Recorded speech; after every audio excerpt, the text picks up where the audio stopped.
প্রবাসী নতুন প্রজন্মকে টার্গেট করে বাংলাদেশের ইনভেস্টমেন্ট বলুন, ট্যুরিজম সেক্টর বলুন, অথবা এমপ্লয়মেন্ট ক্রিয়েশনের ক্ষেত্রে বলুন, অথবা যোগাযোগ বৃদ্ধি করার ক্ষেত্রে বলুন, তরুণদের মধ্যে সেক্ষেত্রে আপনার কোনো প্রায়োরিটি থাকবে কিনা?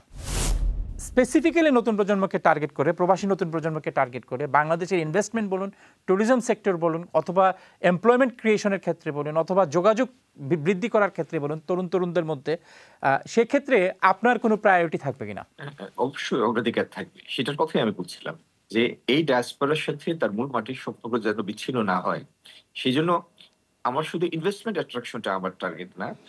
এই প্রবাসী ইনভেস্টমেন্ট আকর্ষণ করা হচ্ছে আমার একটা প্রায়োরিটি। আমি তো এফডিআই এর উপরে মন দিতে পারি, ফরেন ডিরেক্ট ইনভেস্টমেন্ট। আমি দেশীয় বিনিয়োগের উপর প্রায়োরিটাইজ করতে পারি। কিন্তু আমার প্রায়োরিটিটা থাকবে প্রবাসী বিনিয়োগের জন্য, যাতে এই ডায়াসপোরার সাথে সম্পর্ক বিচ্ছিন্ন না হয়। আচ্ছা, একটা জিনিস হলো প্রবাসী যারা এখানে আছেন, যাদের ইনভেস্টেবল ফান্ড আছে বা অ্যামাউন্ট আছে, তারা কোথাও না তো কোথাও বিনিয়োগ করতে চান। কোথায় বিনিয়োগ করতে চান? সেখানে বিনিয়োগ করতে চান যেখানে বিনিয়োগের নিরাপত্তা আছে এবং সেটার বিপরীতে লাভ আছে, প্রাপ্তি আছে।